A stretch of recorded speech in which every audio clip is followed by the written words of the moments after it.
Hubungan antara capaian pembelajaran, tujuan pembelajaran, alur tujuan pembelajaran, dan modul ajar. Assalamualaikum warahmatullahi wabarakatuh. Selamat pagi Ibu. Di sini perizinkan saya untuk memperkenalkan diri. Perkenalkan, nama saya Salsabila Ahadani dengan NIM 2405113227. Di sini saya akan menjelaskan sebuah materi yang sudah akan saya siapkan, yaitu mengenai hubungan antara capaian pembelajaran, tujuan pembelajaran, alur tujuan pembelajaran, dan modul ajar dalam kurikulum Merdeka. Sebelum mengetahui apa hubungan antara keempat elemen ini, maka kita harus mengetahui apa itu definisi dari masing-masing elemen tersebut. Dimulai dari capaian pembelajaran terlebih dahulu. Apa yang dimaksud dengan capaian pembelajaran? Capaian pembelajaran itu adalah salah satu target akhir yang harus dicapai dalam satu fase tertentu. Bisa dibilang capaian pembelajaran ini diibaratkan sebagai sebuah peta besar yang menggambarkan kemana arah tujuan pembelajaran itu akan berjalan. Dalam kurikulum Merdeka, capaian pembelajaran dibuat lebih adaptif sesuai dengan perkembangan zaman dan kebutuhan para peserta didik, sehingga para peserta didik itu tidak hanya sekedar memahami materi, tetapi juga tidak hanya sekedar mampu untuk menghafal materi, tetapi juga bisa benar-benar memahami dan menerapkannya dalam kehidupan sehari-hari. Kenapa capaian pembelajaran itu penting? Karena capaian pembelajaran menjadi patokan utama yang memastikan para peserta didik itu memiliki kompetensi yang terarah dan terukur, baik dari segi pengetahuan, keterampilan, dan juga sikap. Contoh dari capaian pembelajaran dalam kurikulum Merdeka ini adalah, misalnya, dalam mata pelajaran matematika, dalam satu fase tertentu, yaitu fase D. Fase D ini antara kelas 5 sampai kelas 6. Nah, capaian pembelajaran harus dicapai itu adalah para peserta didik diharapkan mampu untuk memahami konsep pecahan bilangan dan menerapkannya dalam situasi nyata, seperti mengukur bahan dalam resep makanan dan juga membagi kue secara adil. Yang kedua itu adalah tujuan pembelajaran. Tujuan pembelajaran, jika capaian pembelajaran tadi diibaratkan sebagai sebuah peta besar, maka tujuan pembelajaran di sini diibaratkan sebagai salah satu jalan yang harus ditempuh untuk mencapai tujuan utama. Tujuan pembelajaran ini adalah pecahan dari capaian pembelajaran yang lebih rinci, lebih spesifik, dan lebih mudah untuk dipahami. Dalam kurikulum Merdeka, tujuan pembelajaran ini dibuat sefleksibel mungkin sehingga guru itu bisa menyesuaikan metode pengajarannya sesuai dengan kebutuhan para peserta didik.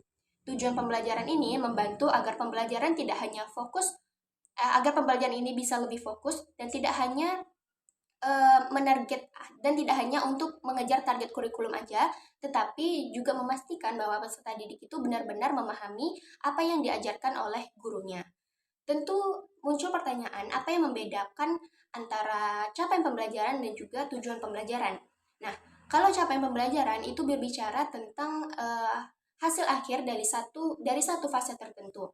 Sedangkan tujuan pembelajaran itu berbicara tentang proses dalam satu atau beberapa kali pertemuan untuk mencapai capaian pembelajaran. Yang ketiga, itu adalah alur tujuan pembelajaran. Jika capaian pembelajaran tadi digambarkan sebagai peta besar, tujuan pembelajaran digambarkan sebagai jalannya, maka alur tujuan pembelajaran di sini adalah urutan perjalanan yang harus ditempuh untuk bisa sampai ke tujuan utama. Alur tujuan pembelajaran ini berfungsi sebagai rangkaian sistematis untuk menyusun pembelajaran yang lebih progresif, logis, dan lebih mendalam. Salah satu masalah yang sering sekali muncul dalam dunia pendidikan itu adalah ketika materi yang diajarkan tidak jelas atau tidak berurutan, sehingga membuat para siswa itu kesulitan untuk memahami hubungan antar konsep. Maka dari itu, alur tujuan pembelajaran di sini hadir untuk menyelesaikan masalah tersebut dengan cara menyusun pembelajaran itu secara bertahap, mulai dari yang paling dasar hingga ke tahap yang lebih kompleks. Alur tujuan pembelajaran itu memiliki manfaat, diantaranya sebagai berikut. Yang pertama, itu memastikan pembelajaran memiliki arah jalan yang runtut dan tidak lompat-lompat. Yang kedua, itu membantu guru untuk menyiapkan strategi pembelajaran secara sistematis. Dan yang ketiga, itu memudahkan para siswa untuk memahami materi secara bertahap tanpa merasa terbebani. Yang keempat, itu adalah modul ajar. Modul ajar adalah alat yang membuat semua konsep di atas itu menjadi nyata. Modul ajar ini bukan hanya sekedar kumpulan teori, tetapi juga berisikan strategi pembelajaran, aktivitas, bahan ajar, dan juga asesmen yang dapat digunakan oleh guru untuk mengajarkan materi di dalam kelas. Dalam kurikulum Merdeka, modul ajar ini dibuat sefleksibel mungkin agar guru tidak terikat oleh satu metode tertentu saja. Guru diberi kebebasan untuk memilih metode apa yang ingin ia ajarkan sesuai dengan kebutuhan para peserta didiknya. Di sini terdapat beberapa komponen utama dalam modul ajar. Yang pertama itu adalah identitas modul yang berisikan mata pelajaran, kelas, dan juga fase. Yang kedua itu adalah capaian pembelajaran yang ingin dicapai. Yang ketiga itu adalah alur tujuan pembelajaran yang telah disusun. Yang keempat itu adalah tujuan pembelajaran yang lebih spesifik. Yang kelima itu adalah metode pembelajaran.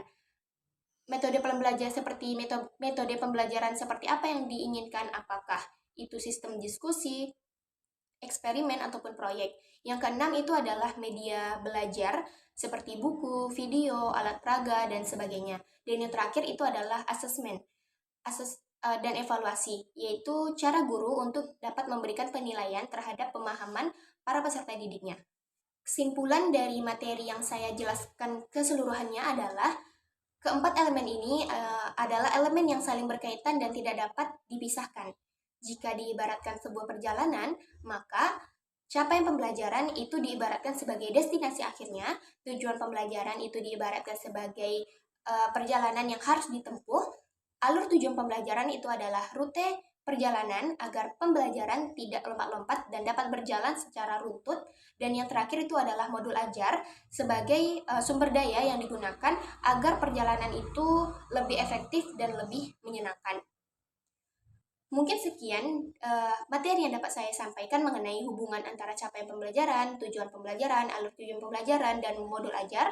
Saya mohon maaf apabila terdapat kesalahan kata. Saya akhiri. Wassalamualaikum warahmatullahi wabarakatuh.